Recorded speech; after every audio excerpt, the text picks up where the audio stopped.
Nagkakagulo na ngayon mga kababayan yung mga dilawan dahil sa EDSA Puera. Ano niya yan, Mr. Maravillas, na sinasabi mong EDSA Puera? Yung grupong pirma naglabas mga kababayan ng paid advertisement sa mga television advocating for charter change. Ito nga pong sinusulong na People's Initiative. Ang titulo ng commercial po, EDSA Puera. Ang ibig sabihin, yung EDSA People Power, dapat nang i-EDSA Puera. Aros maglupas sa yung mga dilawan po. Kanya-kanyang banat ngayon. Tagumpay po yung yung nasa likod ng pagpapalabas ng commercial na mag-raise ng awareness tungkol sa charter change. Yun na ngayon yung usapan po. Talk of the town. Ito po ngayon yung balita. Mga grupo kinastigo ang EDSA Puera TV commercial bilang pro-Marcos sa misleading daw. Mali man yata yung akusasyon ninyo na pro-Marcos na naman po. Hindi man po ito pro-Marcos. Pro-Filipino po ito para sa bagong Pilipinas, bagong Pilipino. O diba? Paano naging pro-Marcos po itong People's Initiative, yung proposed charter change? Kaya hindi tayo po umasinso dito sa Pilipinas kasi hindi tayo makamove on sa kurikong konstitusyon. Itinali natin yung ating mga kamay, kaya hindi tayo umasinso dito sa ating bansa. Sabi ko nga po, mga kababayan doon sa previous video natin, walang permanente dito sa ating mundo. Nothing is permanent in this world, only change. Life is a constant change, sabi ni Joe Marichan. Kahit nga po tayo, ayaw nating magbago. Ang mundo po ay umiikot. Ang oras ay lumilipas. Hindi po natin mapipigil ang paggalaw ng kamay ng orasan. And so, kahit ayaw nating magbago, ang sarili natin nagbabago. Pati itsura natin, dati bata pa tayo. Noong panahon ni Korikong, bata pa tayo. Ngayon, matanda na tayo. So, life is a constant change. Nagbago na po ang mundo. We should embrace change. Pag hindi po, mabubulok tayo rito. Sabi nga po sa kasabihan, we have to keep moving. Cannot stop. Stagnation kills. Tama po mga kababayan? But before ko mga kababayan na ibigay sa inyo yung full story, yung pagkakagulo ngayon ng mga dilawan, click subscribe muna dito sa ating YouTube channel and hit the notification bell po para lagi kayong updated sa mga kaganapan dito sa ating bansa. Yung mga hindi pa nakasubscribe, i-subscribe po ninyo yung lahat nating mga channels para malabanan po natin yung mga fake news ng mga dilawang DDS po. Huwag na rin po ninyo na-skip yung ating mga commercial ads para tuloy-tuloy lang ang pag-unlad ng bagong Pilipinas. Sa mga naghahanap po ng malinis and spacious fitness gym, punta lang po kayo sa aming Colossal Fitness Gym. We also offer Grab Car Rental with our brand new 2023 model ng Toyota Innova. Ito po, nagkasakay ako sa aming Toyota Innova po. Ayan po. Narinta na naman po ito. 1 week itong narintahan mula Sunday. Diba, ayos? We also accept booking for those who are planning to travel via PAL, Cebu Pacific and other airline companies, local and international. Kahit po saan kayo gustong mag-travel, pwede na kayo magpabook dito sa amin para po makamura kayo. Pati sa mga hotel, pwede na. May Paymaya kami, may bayad center din po doon sa aming office. Pati sa Meralco, PLDT bills, pwede na rito po sa amin. Ang Colossal Fitness Gym is located at 3rd floor Security Bank Building, Lanco Business Park, Legazpi City, Albay. For inquiries, look for Jilon Maravillas. Contact number po 0966-802-0949.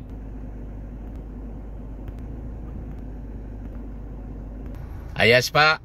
Ayos na ayosan niya, Mr. Maravillas. Ito yung sabi. Yung TV commercial daw na EDSA Puera, pro Marcos, tapos misleading, tsaka kontra mamamayan niya. Paano naging kontra mamamayan at saka misleading? Na yung intention nga nito, maayos yung pamumuhay ng ating mga mamamayang Filipino. Kasi po, yung Kurikong Constitution po, hindi man siya naging effective. Ito na lang po mga kababayan na na term of office ng mga elected officials. Inigsian nila para daw ang intensyon, ma-avoid mga kababayan, yung paulit-ulit na lang the same personality, madaling mapalitan kasi yung term nga po maigsi. Ganun pa rin po ang nangyari. Naubos na lang yung panahon natin sa politika kasi pagkaupo pa lang nangangampanya na. Hindi makapokus po sa trabaho yung mga politiko. Grabe ba ang gastos mga kababayan sa ating gobyerno? Sige na lang ang eleksyon.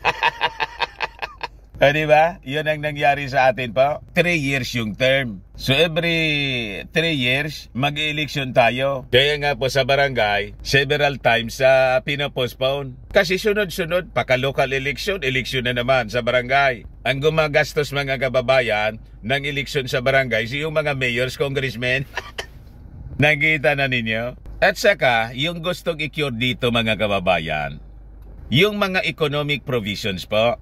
Kasi hindi tayo maka-attract ng mga direct foreign investments na mas marami because of economic restrictions. Yun ang gustong pag-aralan at gustong baguhin ng ating mga mambabatas. Kasi nga po, nagbago na yung mundo. Yung need ng mga investors, nagbago na rin po. Ayaw nitong mga dilawan po. So sabi rito sa balita, Martes lang kasi nang biglang iire sa sari-saring television stations ang kontrobersyal na EDSA Puera ad, bagay na nagsasamantalaan niya sa mga isyong dikit sa sikmura para ibida ang diktatura ni dating Pangulong Ferdinand Marcos Sr. Ibida!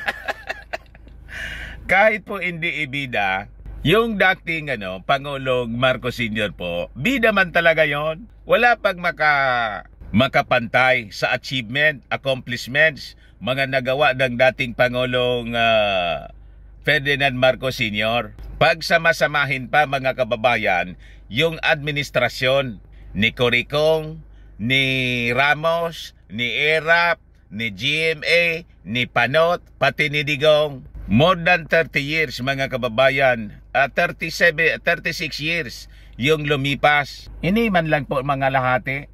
Yung 6 na administrasyon, mga kababayan, na sumunod sa dating Pangulong Marcos, yung mga power plants lang na naipatayo ng dating Pangulong Ferdinand Marcos Sr., walang nakagawa. Sa mga sumunod, mga kababayan, na administrasyon, tama? Kaya hindi kailangan ibida po. It is on records. It is part of history. Kaya nga po nakabalik yung mga Marcoses po, kasi ikinompare ng mga mamamayang Filipino yung administrasyon ng sinasabi nilang diktadurang Marcos sa mga sumunod na administrasyon. Wala po sa kalingkingan. Kaya kayo insecure na insecure sa mga Marcoses. Igalitan niya sila, Mr. Maravillas, yung titulo pa lang, EDSA Puera niya. Ang ibig sabihin, EDSA Puera, silang mga dilawan. Dapat man talaga po, kasi yung EDSA po, salot. Ang tawag ko nga dyan, salot. Naging salot sa ating lipunan mga kababayan. Imbes umasenso yung ating bansa, ayon, paurong po tayo. Diba? Kaya nga, pati yung EDSA shrine dyan, may sanib ng masamang espiritu yan eh. Dapat yan, tanggalin na yan mga kababayan. Kasi yan yung sumisimbolo ng paghihirap na tinatamasa ng mga mamamayang Filipino. O diba? Nalampasan tayo, mga kababayan ng mga neighboring countries natin. Dati, we are second to Japan. Kinaiinggitan tayo ng mga neighbors natin at hindi tayo binubuli ng China. Kasi we have our strong armed forces of the Philippines. Ginulo ng mga dilawan. Ito na tayo ngayon. Humina yung ating armed forces. Binubuli na tayo, mga kababayan ng China. At yung Vietnam, mga kababayan, na dati tinutulungan natin, nalampasan pa tayo. Dahil po yon sa mga nasa likod po ng EDSA. Kaya tama lang yung titulo po na EDSA Puwera. So sabi nila dito, they are falsely claiming that Marcos Sr.'s martial law was a golden era of economic prosperity and that provisions in the 1987 Constitution that prohibit 100% foreign ownership of lands and businesses in the Philippines have been preventing economic progress. Wika ng campaign against the return of the Marcoses in martial law, karma. Ikayo po yung may dala ng karma. Gaya nga po yung pangalan ninyo mismong pinili, karma. Yan man talaga po yung katotohanan na hindi ninyo matanggap. Golden era man talaga po ng Pilipinas. Yung mga proyekto ng ating dating Pangulong Marcos, hanggang ngayon po, pinapakinabangan ng mga mamamayang Filipino, including you. Ano ba? Yung mga power plants lang sa buong Pilipinas na pinatayo ni Marcos Sr. na ngayon ni bininta. Pati yung National Power Corporation, tingnan na ninyo ngayon, yung National Power Corporation, NGCP na, ang may-ari na po, China. Chinese company po. Anong resulta sa atin? Wala mang ganyan po nung panahon ni Marcos. Wala mang mga brownouts. Kasi sige lang patayo ng mga planta. Most of these power plants, panahon pa ni Marcos po. Tapos panahon ni Coricong, yun sanang Bataan Nuclear Power Plant, o sino yung nagpasara niya kung hindi si Coricong, at sino yung kontra sa nuclear power kung hindi kayo mga dilawan. Yung mga bansa nating nakapaligid, tingnan ninyo, yung South Korea na abantian tayo, nuclear power plant sila. Kita ninyo? Kaya wag kami ninyong inuuto. Gising na yung mga mamamayang Filipino. In fact, this provision in the 1987 Constitution was included to remedy the Marcos dictatorships and hampered exposure of the Philippine economy to foreign plunder to the detriment of local production, especially manufacturing. This coupled with the Marcos cliques own rapacity bled our country dry. Baliktad po. Sino yung nasa likod ng mga pagbibinta, ng mga pag-aari ng ating gobyerno sa mga pribadong interes?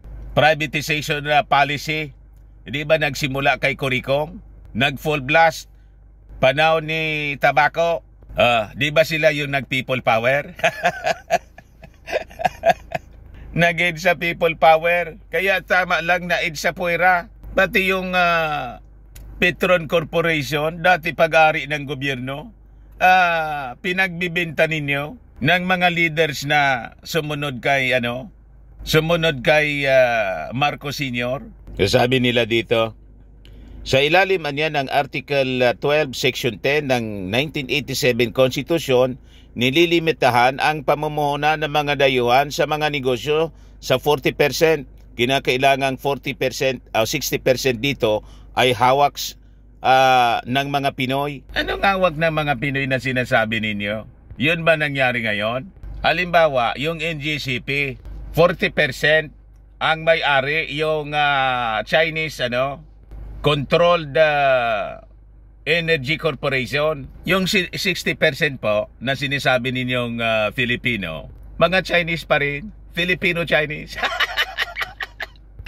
O, diba? O ngayon, nag-protest kayo? Ito niya, Mr. Maravillas, kasi na mga dilawan. Ang nasa likod niyan, mga Filipino-Chinese. Kasi si Coricong, Filipino-Chinese. Yung nasa likod ng mga dilawan po, mga Filipino-Chinese. At saka po, yung foreign media po, nagbago na yung panahon ngayon because of the technology. Tingnan ninyo, yung CNN. May CNN Philippines na po. At saka yung mga international media companies, because of the technology, may Facebook tayo, tapos YouTube, and cable, O di ba yung napapanood natin dito? Lahat ng international na news organizations, yun na yung ating pong pinanonood. Borderless world na po tayo because of the technology. O, tingnan mo, itong ginagawa natin. Dati hindi natin ito nagagawa. Dati nung nasa mainstream ako mga kababayan, hanggang buong Bicol region lang ako napapakinggan. Ngayon, buong mundo na. So useless po yung restriction sa foreign media ownership. Hindi na po siya applicable. Naintindihan ninyo, Karma? Hindi kasi kayo maka-adapt sa changing world. Life is a constant change. Sabi nila, it's neither this provision nor the 1987 Constitution that halted progress in the country. The fall of Marcos' dictatorship merely removed one regime that favored the local ruling elite and benefited from the plunder of the nation's resources. Patuloy ng Karma. Thereafter, one elite clique after another took over the reins of power, all of them dictated on by their foreign masters, especially the United States. O di ibig sabihin, nagkamali kayo nang isupport ninyo yung mga Aquino. Ganon din pala. O di saan na tayo patutungo? At yung sinasabi ninyong foreign master, sa kaaka man lang po ninyo yan.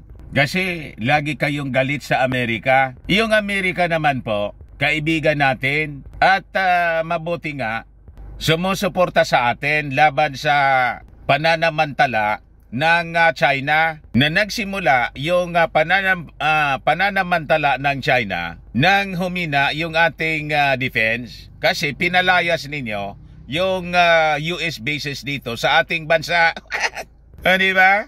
Tapos nung panahon laging sinasabi ninyo na walang bansa na mag-i-interest sa atin. O ngayon, nang palayasin ninyo yung American bases, ano nangyari? O di ba ito na ngayon, nilalamon na tayo ng China. Hindi man kayo mag-protest sa Chinese embassy.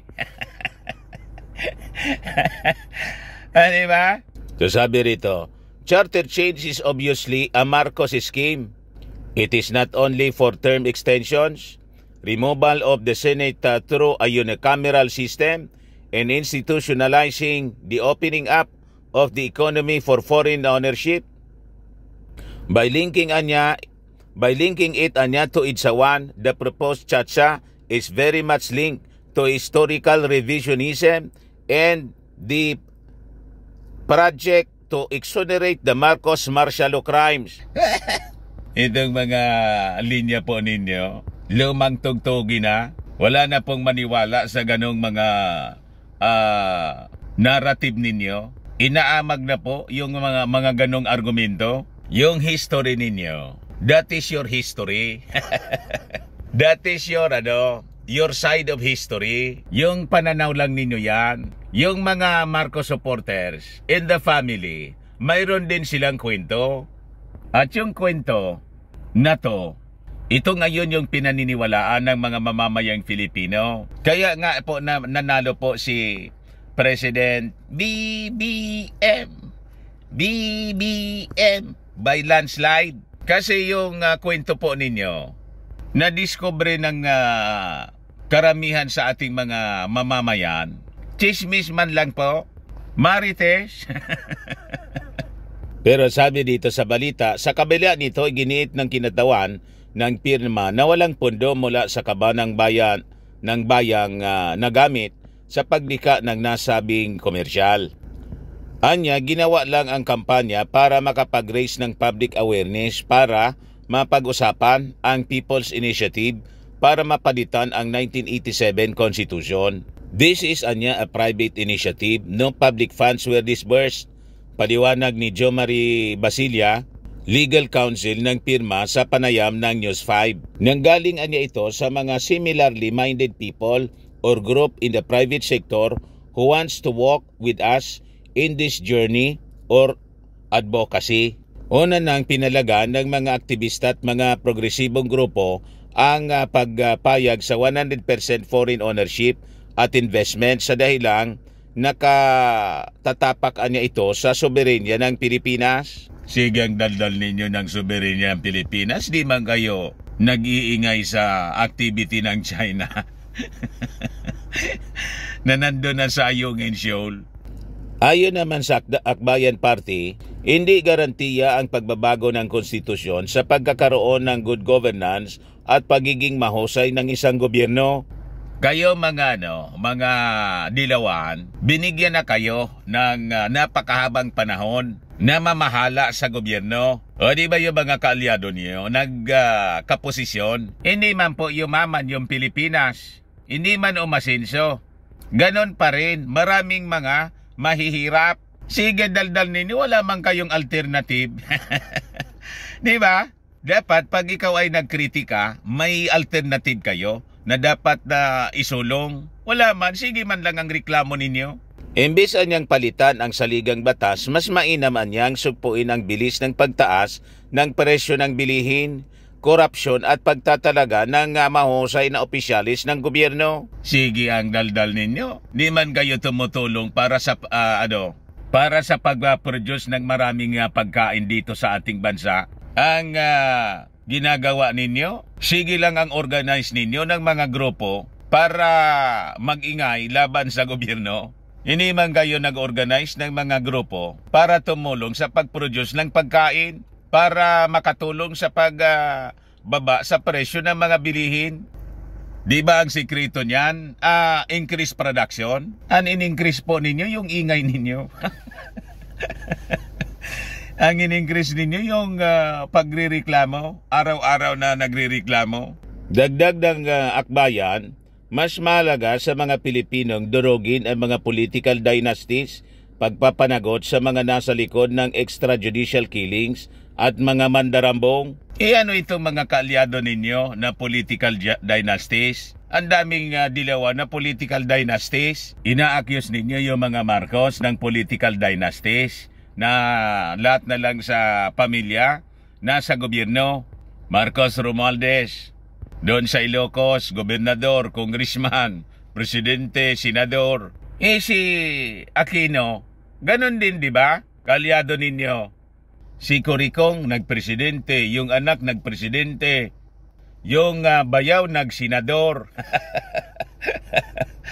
Yung Kasin, nagsenador din. Sino nga yun? Yung natalong senador na campaign manager ni nakalimutan ko na tuloy yung pangalan noon. Yung ginagaya yung itsura ni Ninoy, nag-campaign manager ni Lenlen natalo. Doon wala kayong reklamo. O dito sa amin, sinong dilawan? Kaalyado ninyo, si Edsel Lagman, Partido Liberal. Congressman siya sa 1st District. Mas mahaba pa sa pag-reign ni dating Pangulong Marcos. More than 30 years na yata. Kung kailan umupo si Cory Aquino, ganun din siya rito. Ganun kahaba, mga kababayan. Tapos yung anak niya, gobernador ngayon sa Albay, si Greg Slagman. Yung anak niya na isa pa, si Crisel, mayor ng Tabaco. O di ba political dynasties yan? Kaalyado ninyo. Yung mga politiko po, dilawan ki hindi dilawan po. Ganon yung gawain. Lahat ng members ng family, tumatakbo po sa politika. Constitutional amendments niya are not necessary for these crucial actions. Kanilang panapos. We respect your opinion. Pero sa democracy po, majority rule. Tama pa? So, magdaldal lang po kayo na magdaldal. Walang problema yan. At pakikinggan natin. Yun ang purpose po ng TV ads. To raise awareness para pag-usapan yung charter change. So, na-achieve mga kababayan ng controversial na TV ads yung kanilang objective. Pero ang masusunod po, yung majority. Tama? Ayun man lang po mga kababayan. Ako po si Dante Maravillas. Bye-bye po. God bless.